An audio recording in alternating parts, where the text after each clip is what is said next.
Welcome to the Deconstructing Data podcast and live stream. I'm Jessie Lezak, fractional CMO at BDEX, along with David Finkelstein. We've got BDEX's founder and CEO himself. What's new this week, David? Hey, Jesse, it's been a busy week. I have to say, I'm going to give a shout out to Bordy because anyone that's listening or watching, if you haven't heard of Bordy, look up Bordy on LinkedIn because he's been filling up my schedule lately with a lot of introductions and really valuable introductions. So it's been great. It's been really interesting. And the new version, Bordy Pro, has been like managing my calendar and adding some really interesting introductions. So shout out to Bordy. And I don't know, it's been a busy week. That's good. Well, we like Bordy, and we like being busy too. So great to hear. Yeah, I'm going to tag Bordy on LinkedIn and here just so other people check it out because I agree it's super awesome. But speaking of awesome, we have another pretty awesome guest on Deconstructing Data today. Today we are welcoming on the co-founder of Site Smarts. Smart Site. Welcome to the show, Alex. No worries. Thank you. Thank you for having me. Yeah, Alex, we're excited to get this conversation going, but appreciate you joining us on the show today. And we'd love for you to kick it off for us, let our viewers and listeners get to know you a little bit of background about yourself and what led you to co-found SmartSites and what you guys do for your clients today. Yeah. Thank you. Thank you for handing it off. So I co-founded SmartSites with my younger brother in 2011. So it's been, I don't even want to do the math, more than 15 years now. So it's been a while. I've personally been involved in the digital space much longer than that. I actually started my first company in the mid 90s, incorporated in 1997. I started one of the first web hosting companies, which for those that were around back then, that was the age of Tripod, GeoCities, Hypermart. I don't know if any of those names ring any bells to people, but I've been involved in the digital space for a very, very long time.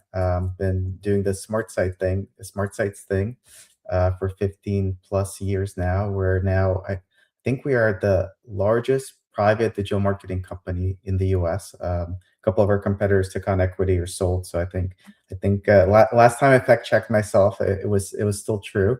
We have over 400 employees, work with thousands of clients, and everything digital. Make websites, SEO, paid search, pretty much anything that touches anything digitally. We're there to help small and medium-sized businesses be successful with it online.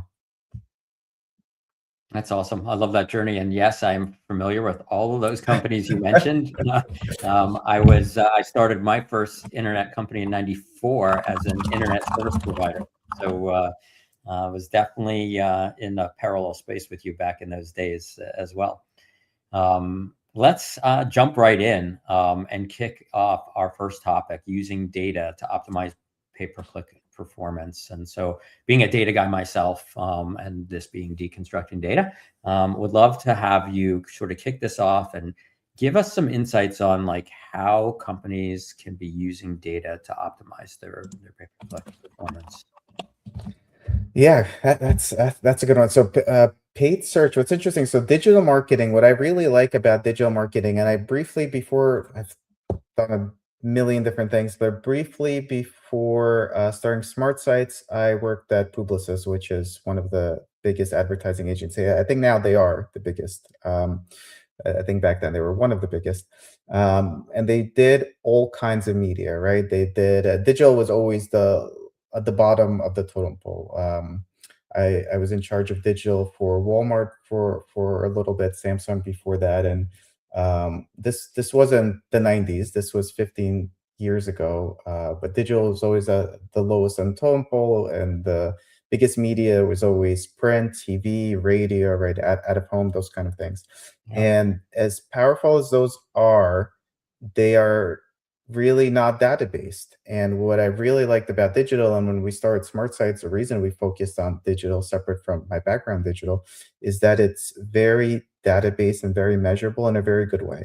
If you think about the other mediums, I don't know, TV advertising, right? Which is still nothing to say about TV. There's still value to it. It's still a huge, huge channel. If you think about TV advertising, as much as it tries to be driven, it really isn't. The data for it is, I don't know, Nielsen estimates viewership by a couple of people having boxes, and then they project that out. And whether they actually saw the ad, didn't see the ad, did perform an action after the ad, it's really not trackable at all. So paid search is the opposite. I think it's one of the most powerful advertising channels because of the data angle. And what's interesting is, as we are in 2026 now, the data component, I think, could be split in almost two different ways. So one side of it is the data that is natively feeding into a platform, and the platform uses itself. So this is the machine learning that Google Ads, Microsoft Ads does. So that's 100% very data driven, still needs to be set up correctly and still needs to be running correctly, and it still needs someone overseeing it. But this is the data the campaign itself collects. This is the data from your website feeding into the campaign. This is setting up actual values on your conversions. It's some of these things seem simple, but it's really the only way the data will actually do something useful. So that's, I think, half of the data equation in 2026 and moving forward. The data that's natively feeding into the machine learning engines, right? It's your data, but you're feeding it to Google, you're giving it to Google, you're giving it to Microsoft, and you're supervising it and making tweaks, but you're giving it to make a lot of on-the-fly decisions. Google calls it auction time bidding. For those who are not familiar with it, when you search something on Google, in the fractions of a second after you press submit and before the ad loads, Google uses the data to determine what ad to show you, what's relevant to you. There's so many things that happen. I think that's one piece of the data equation for paid search, and probably the most common one that people think about. The second one is actually more interesting to me. So what's been happening now is there's this whole second data component of the data that you have, not only of yourself, but data you could have from others. And that becomes very relevant for us as an agency. And I'll give you guys an example. So we have we've been very AI forward. We have AI enabled for everyone. We're Claude centric. So we use Claude a lot, and Claude is hooked up to all of our data sources. So for us as an agency, let's use a dentist as an example. We don't just manage one dentist; we manage thousands of dentists, and we're hooked up to the data sources for all of this: Google Analytics, Google Search Console, all these data sources. And what's funny is I mentioned some of these things at conferences in Europe sometimes, and people like freak out. They're like, "You have all this data that you're allowed to access." In the US, we are, and we have even clients who canceled, who never unlinked us. So we have this huge data set. So how this is different from the data you're giving of your own website to Google is this data that agencies and other companies can now access. And the way it works is, for example, you're a dentist and you're feeding all of this data to Google Ads. Everything's optimized really well. Google Ads is doing machine learning. It's bidding really well, but it's just not performing well for you this month, right? It's a slow month. For a small business, that's probably the most common complaint they'll ever have. It feels slow, they'll say, right? Anyone who works on the agency side or works with small businesses, they probably hear it feels slow a million times a day. With the data that we have, we could actually, the PPC analyst who's managing that dentist could literally go into Claude and say, my client is having a slow month. Is it slow for everyone? Is it geographically slow? For those that's not slow for, what are they doing differently? Right. So that becomes a second part of the data that perhaps not businesses might not have themselves, but I think that's what gives agencies like us a lot of advantages and a lot of more insight. So I think data for paid search is really going to come down to those two things, and I think they're very separate. I think it's the data that you own that you feed into Google, and the data that you are able to get, agencies able to get, or third-party data or things like that that could help you make more educated decisions about your marketing. That's a great point, and that's a really interesting data set. That aggregated data across an industry is super valuable. I spoke to somebody this week actually that's doing something similar in the e-commerce space, where they have I think it's like a Shopify app, and it's doing something, and it has one purpose, but the sort of secondary purpose of it was to totally like get this aggregate data about what people are doing, how people, like the journey that people are making through their e-commerce journey when they make a purchase. And that aggregated data is really interesting when you really start digging into it and understanding what, people are doing as a whole, whether it be, you can look at it from the entire data set, or then to your point, you can sort of separate it and say, okay, well, what's happening in this industry versus this industry, or what's happening in this geographic area with one industry versus another geographic area in that same industry. What's interesting is we kind of had this data forever, right? It's not all of a sudden we have more Google Analytics data, right? We're always growing, we have more clients, but relatively speaking, we've always had tons of this data, but there's no easy way to analyze it, right? I don't know, we have Google Analytics access to 100 dentists. How would you figure out if it's slow for everyone or just a specific region? How would you figure out if a certain channel is working better for some than a different channel? How would you figure out if all of a sudden organic search is slower for them because AI overview is taking over organic search volume? You'd have to spend like months, right? I think the big push in being able to use more data is AI. And Claude literally within 2 minutes can analyze all of it. And it could even tell you that, you could ask it, you could say, for these 100 dentists, are they getting less organic search traffic because of AI overviews? And it would be able to tell you that because we have Google Search Console access. So it could tell you the impressions, clicks, click-through rates, things like that. It could tell you search information before they click to your website for Google Analytics to capture. And it could marry that data with Google Analytics and could give you such rich insights in like seconds where it would take months before. So I think that's the big that's the big change that's happened, and I think that's makes data so much more valuable. It's one thing to have tons of data, right?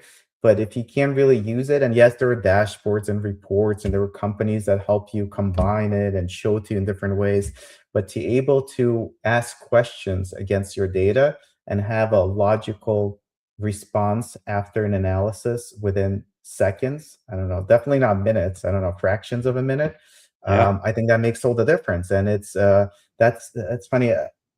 I don't see it being utilized as much as I thought it would. For us, I was on another podcast, and the question was, what's your competitive advantage? I think our competitive advantage is literally having this data and being able to ask questions against it. It's people, a lot of people have this data, though. It's not like only us. It's proprietary, not proprietary at all. It's not like, I think there was another question of like, did you build proprietary AI stuff or whatever? I'm like, no, not at all. We use Claude for everything.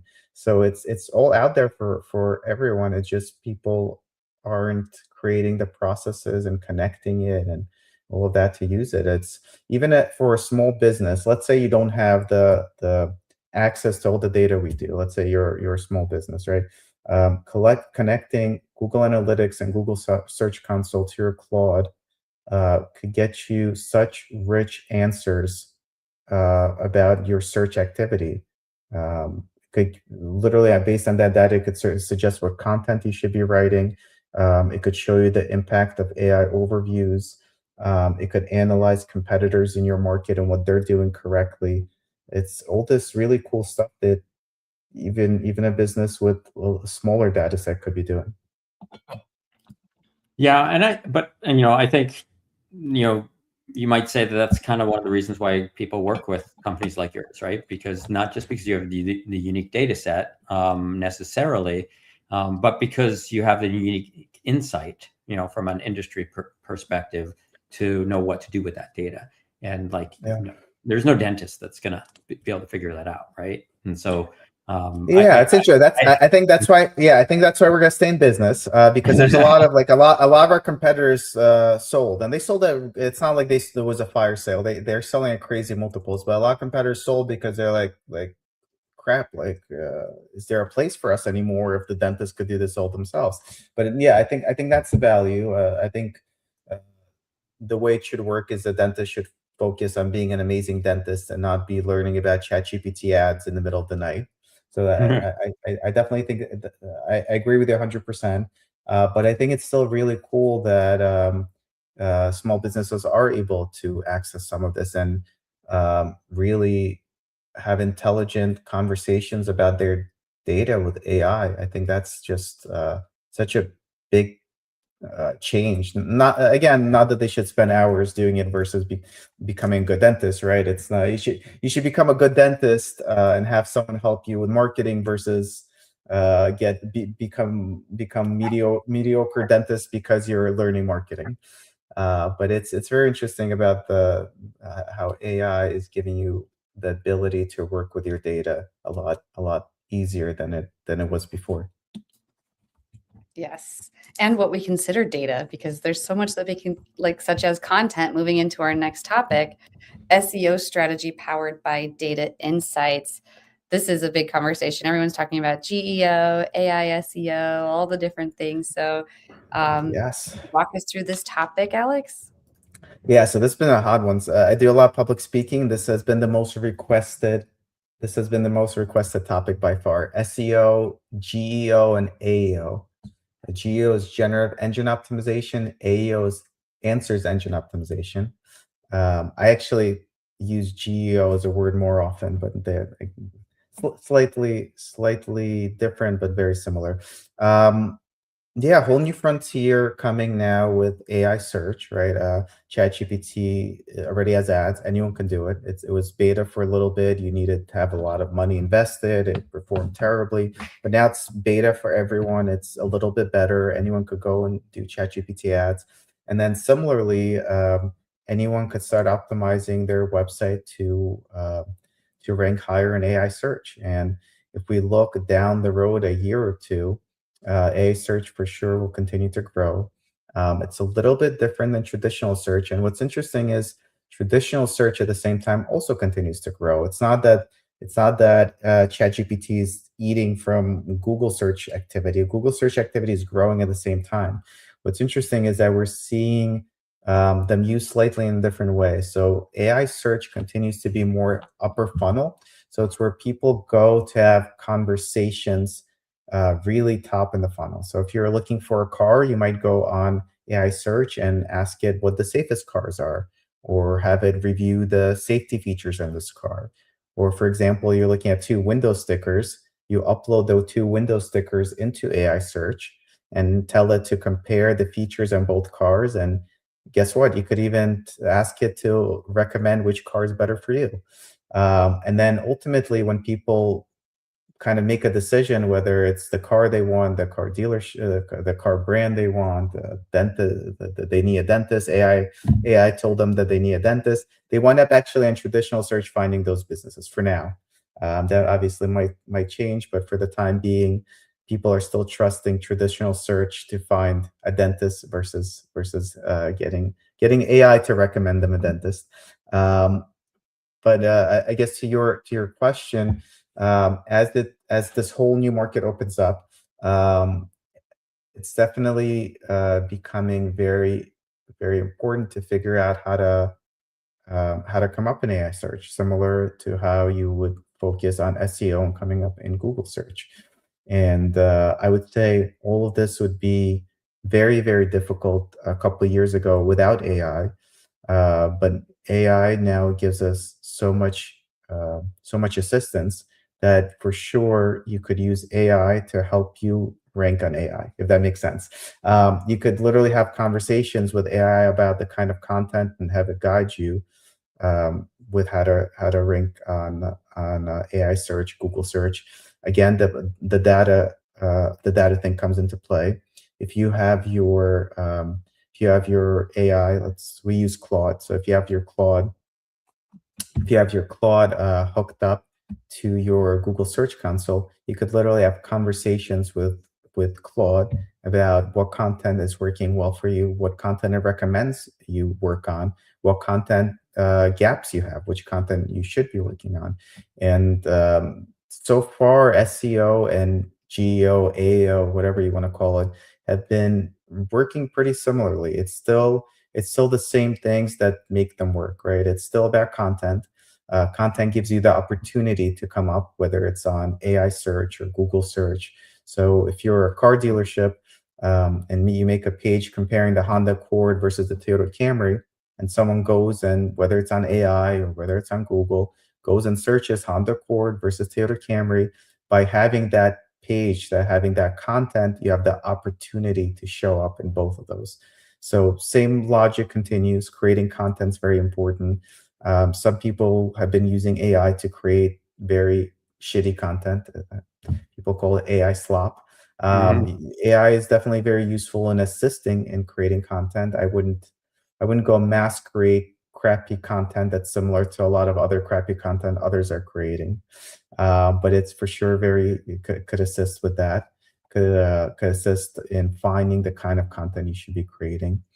And then there's a couple other small pieces, link building, things like that. They're still valuable. That's kind of a little bit outside of AI. You could for sure use AI to help you do link building, but a lot of the most valuable link building is still done a little bit manually.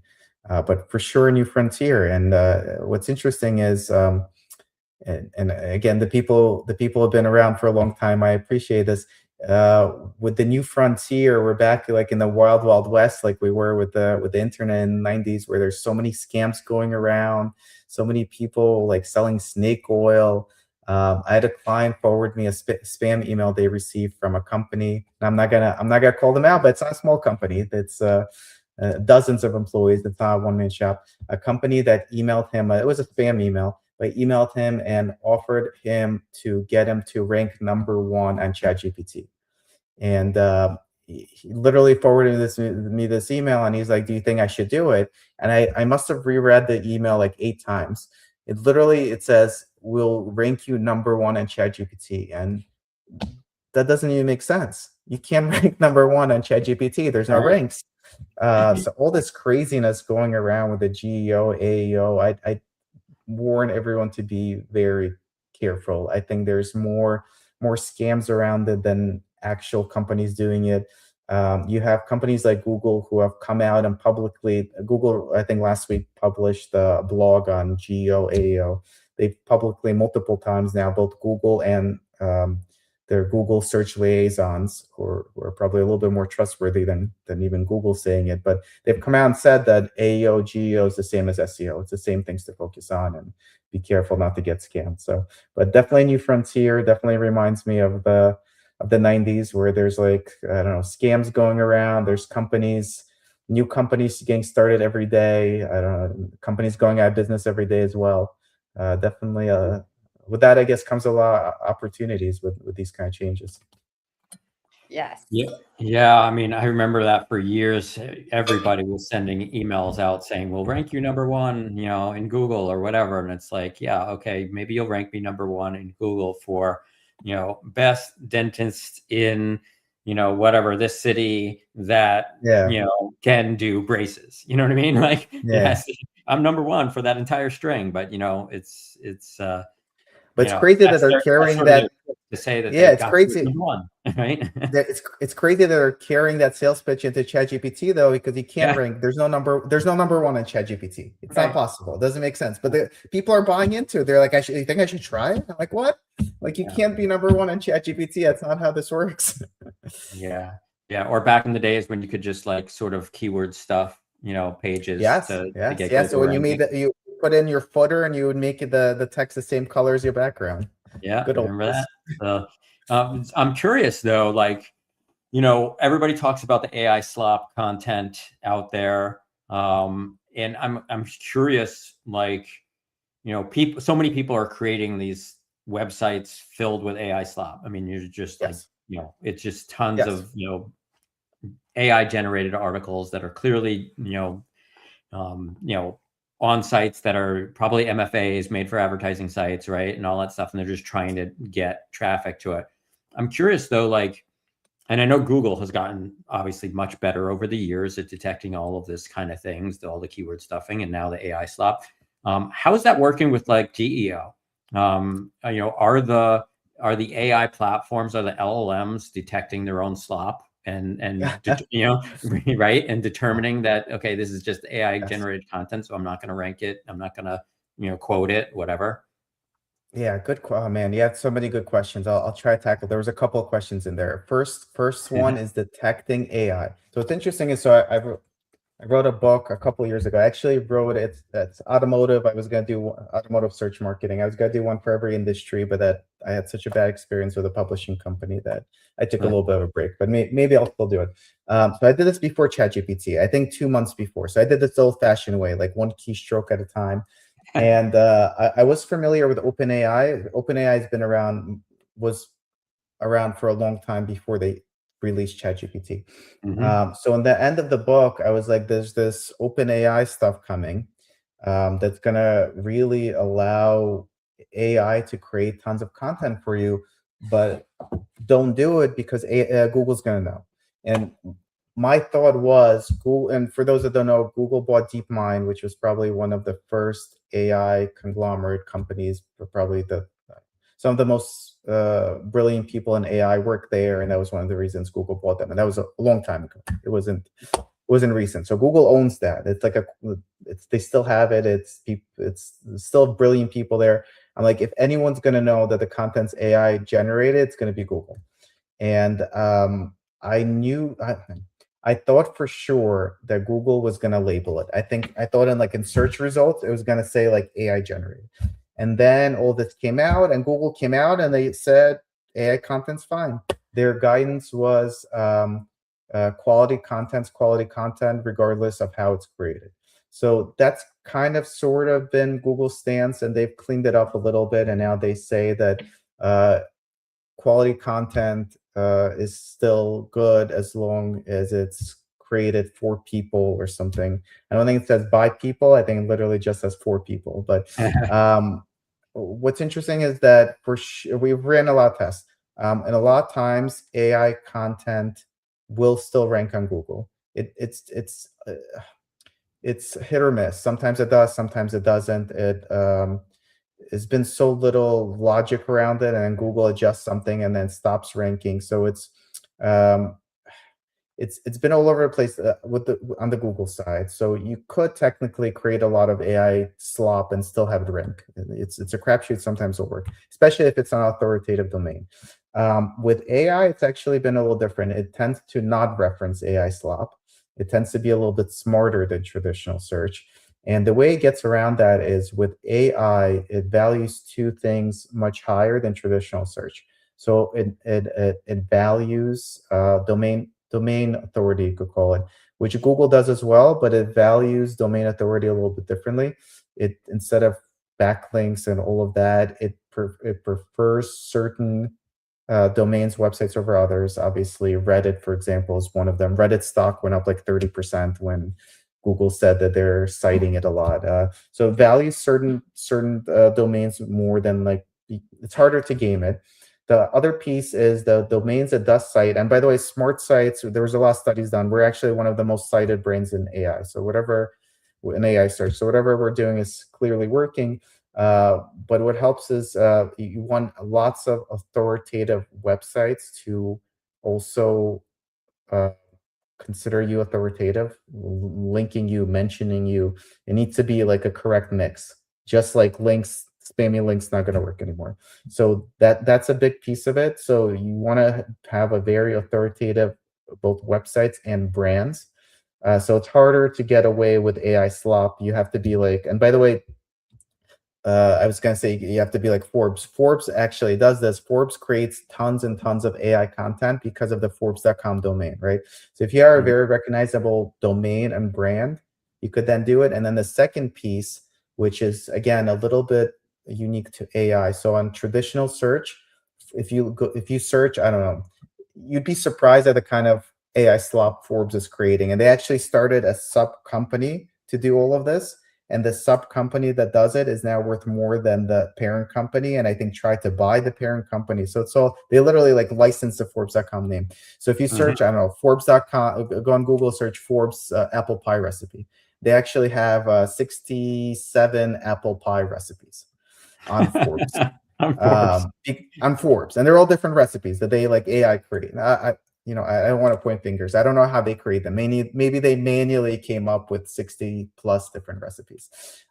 So on AI, along with valuing domain authority, the brand, AI really values topical authority. So that's kind of where they take away places like Forbes creating billions of AI content pages, where they want you to be a topical authority on a certain piece of content. So I don't know if you're a car dealership, if you create a lot of, let's say your Honda car dealership, create a lot of content about how to repair Hondas, AI will now see you as the topical authority on servicing Hondas, and they will more likely reference your dealership when people are asking questions related to servicing Hondas. They want you to really become a topical authority as a brand, or for some people, it even makes sense as an individual. If you're a small business, you could probably more easily become a topical authority yourself. You are the topic expert on topic A. So that's the way it's been with AI search. It definitely does a better job of not fighting AI slop. Google still, you could AI overviews is still a lot of AI slop, and there's a lot of apple pie recipes from Forbes. Hopefully not AI slop, apple Yeah, pie recipes, but I guess you yeah, won't know until you bake it.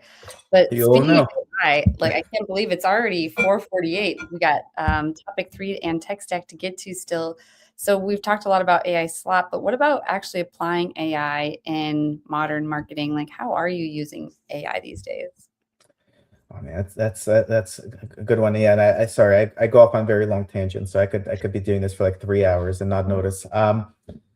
Yeah, so man, I think the way to get the most value from AI as a company is there's a couple of pieces and they'll have to align. I know a lot of companies who literally just buy ChatGPT paid accounts for their employees, and they're like, "That's it, we did AI, we did it, we're there." Um, I think there's a lot of pieces. Number one, you do have to give employees access to AI, and you have to encourage them to use it. Some employees are more likely to try new things. Others you really need to encourage to, because a lot of employees don't even know how much they could make their jobs easier by using it, and they're not going to actively try to find it out. Some will, some won't. So you need to give them access. You need to give them training. You need to have processes in place. And then I think it's connecting all your data. I think AI becomes powerful with the data, right? If all of our employees have Claude, right? We pay for it. They all have Claude. It costs us a ton of money. If we don't have the data connect to it, they're not going to get anything valuable. I mean, they could have conversations with Claude like they would with ChatGPT about, I don't know, it's slow for my dentist. Do you think it's weather related? And ChatGPT will say, let me check the weather in your area. It's been very warm, so maybe people are at the beach. Like you can have those kind of conversations, but the whole value comes from the data, right? So we have literally all the data sources possible linked in there. And with the data, and you could build skills for it. And once you literally build around it, I think that's a game changer. I think that's where it could do crazy things for you. And people don't, I don't know, some people are afraid, right? Oh, I don't want to look up data, but of course you need guardrails, you need processes in place. You can't just have it like, let's link it up to everything.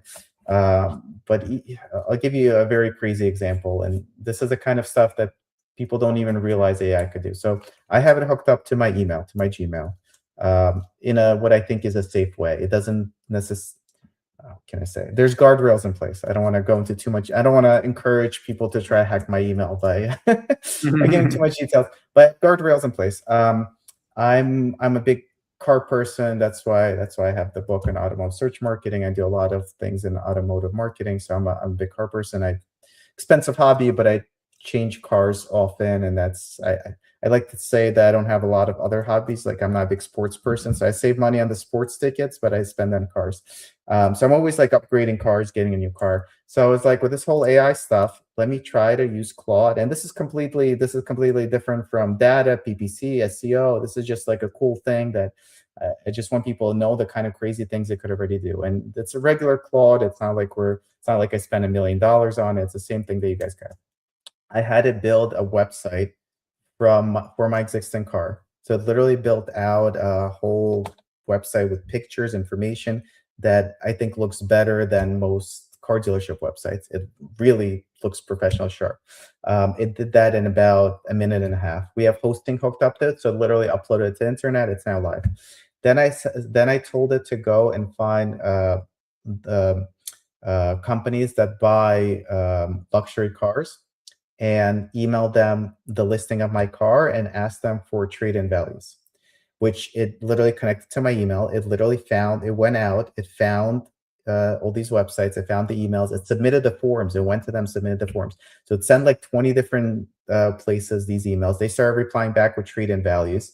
And I told it to use these emails to negotiate the best price. So it literally started quoting prices that one guy gave me to another guy, like including screenshots saying that this actually company gave this price. Would you be able to beat it? Having all these conversations behind the scenes. And it was doing I forgot I even told it to do this. I was doing it in the evening. I turn on my computer in the morning. I have I think 3 people send me contracts of like, we're ready to pick up your car tomorrow. Here's our contract to sign. It bid people up by like $15,000. Is that crazy? And it's I don't think it's sometimes I told this story to a car dealership and they were worried that their industry is being disrupted. I don't think it's a disruption thing. The reason I give that example is there's so many outside of the box ways to use it. And that's not even like a company example that just literally like some really cool things, but for it to do that, you need to be hooked up to my email. So you really have to hook it up to all the things you do. You could hook it up to your calendar. You could literally have it move your meetings around. You really have to have it hooked up to everything and have to have, I guess, some level of trust. But it's so powerful and has gotten, I don't know, AI has been around for a couple of years now, but the kind of stuff we're doing now with Claude and MCP connections, we couldn't do 3, 4, 5 months ago. This is all like, and I know I'm going off on a tangent again, but I'll give another really cool example, really quick. It will be 60 seconds or less. With Google Ads, for those that are in Google Ads all the time, you could go into your campaign, you could go to ad groups, you could go look at keywords and ads, right? Each ad group has keywords and ads. So you have an ad group, let's say, has 20 keywords, and then you have 10 ads. Within Google Ads, you can't know which ad does the best for a specific keyword. So you have a lot of keywords and you have 5 ads, let's say. One of those ads could be terrible and one could be really, really good for one specific keyword, and there's no way to get that information. The Google Ads UI interface gives you no ability to look at ad performance at keyword level. With the Claude MCP, you could literally ask it that and it will tell you right away. That's the power that you have with AI by hooking it up to different things. You could, and that's why, by the way, Facebook was banning a lot of ad accounts for using the MCP before they finally changed their mind and came out with their own, because you could do a lot of things with it that you can't even do it in the interfaces of Google Ads, Facebook Ads. It's really, really powerful. Yeah, that's a perfect sort of way to top off this topic, applying AI in modern digital marketing. There's just so many things that you can do, and we've only touched the tip of the iceberg. Like you said, this is something that's just begun, and it's only going to get better. Yeah. Awesome. 100%. Well, so next topic. Should we switch gears to the last topic? Tech Sure. stack, something we ask all the guests on all 200 plus episodes now of Deconstructing Data, which are, what are your favorite tools in your tech stack that empower you and your team? Yeah, it's a very, very good segue from the conversation we just had. Honestly, for me and for most of our company, it's literally Claude with MCP connectors. It's become, it's not even close on the most valuable tool. I can't say it replaced a ton. Like it's a lot of what it does is connecting to other tools. Like it doesn't replace HubSpot for us. It connects to HubSpot and lets us be more efficient with the HubSpot data and do stuff that we couldn't before. But without a doubt, it's Claude and the MCP connectors. And again, a lot of people use ChatGPT, they use Claude, and they use it without the data connectors. It's literally, they just have conversations and they think they're using AI, and it's really not the same. And again, it's come such a long way in the last couple of months. 2 months ago, Facebook was literally banning any advertising account. We had accounts spending $1 million a month that were banned for using Claude MCP connectors because of how powerful they were. They would literally let you, with Claude, see what audiences are working well and aren't, and not spend money on the bad audiences. And if you think about it, for Facebook, if all of a sudden everyone is not spending money on certain audiences, they can't monetize them. So that's why they were banning people. But it's literally all in the last couple of months. And what you could do with it just blows anything else out of the water. And you could see that in you asked which tool. If you look at SaaS valuations, it's dropped a lot because it's, again, for us, it's not necessarily replacing a ton. It's working with the existing tools and using the data in a better way, but certainly could be replacing and will be replacing a lot of tools. Yeah, 100%. I agree 100%. I'm a Claude user as well. I use a bunch of different AIs, but Claude is really the one I use the most. And I'd say each week in the past few weeks, I've been connecting it to something else. And I just keep adding more and more connections. And I keep realizing, then I spend a week just playing with that and being like, okay, how many more ways can I use this? You know? Yes. And what's crazy that a lot of people don't. When I talk to a lot of people who are using AI, they're using Claude, they're using ChatGPT, but not connecting it to their data sources for various reasons. And a lot of them have really cool data, and they're just not. So I think that's for sure the next frontier in AI, connecting it to data sources, and all of a sudden you're now able to actually use all the data that you've been collecting and that you really haven't been using. Yeah, I mean, we built an MCP server. We haven't officially announced it yet, but I'll talk about it. We built an MCP server for our platform, which basically gives anyone access to our entire identity graph, all of our consumer audiences. You build audiences off of it. You can map identities. You can, It's amazing. do a ton. So, and I'm amazed at how powerful it is and how many things we've been able to do with it. That previously we used to have to somebody in our account management team would have to ask an engineer to go, get counts for how many people would be in this audience, just to give it like a real application, a dealership, in this area. They want to know everybody that's within this radius that owns a BMW or whatever. It's like, we used to have to go and ask engineer to get counts for these things. And now it's just, you ask Claude. Claude tells you. Yeah, it's crazy. And what's crazy is that Claude itself could build a lot of these things for you to use your own data. It's Claude Code, Claude Cowork. It literally could help you build all of these tools itself. Yep. Awesome. It's a new day. Yeah. Well, in closing, Alex, would you like to let listeners how they can reach you after the show? Oh, yeah, absolutely. So if you go to alexmelen.com, I have all my social media things at the bottom. You could connect with me. I'm most active on LinkedIn, but I'm pretty much everywhere. So alexmelen.com. Of course, you could go to smartsites.com, check us out there, all the cool work we do, or search for us on Google. I used to say you could search for me on Google or search for me on AI. Awesome, Alex. Thank you so much for joining us today on the podcast. This has been a great conversation. I think our viewers and listeners got a wealth of information thanks to you. So thank you so much. Perfect. Thank you for having me. Yes, absolutely. I'll close us out with the video. So audience members, we want to invite you to get powered by BDEX. Build authentic connections with your audience and drive unprecedented engagement. So just imagine harnessing the power of AI to craft your audiences that truly resonate with your brand, ensuring that your marketing is hitting the mark every time. We want to bring you closer to those marketing goals, and we're eager to guide you. So just visit bdex.com. You can click on the Talk to an Expert button and get powered by BDEX. Deconstructing Data is the show that makes data make sense. Every Thursday, David Finkelstein and myself, Jessie Lezak, sit down with industry experts to unpack how data really drives marketing. We do this in plain language anyone can understand. If you want real insights, real conversations, and zero jargon, tune into Deconstructing Data, live on LinkedIn every Thursday at 4:15 p.m. Eastern Time.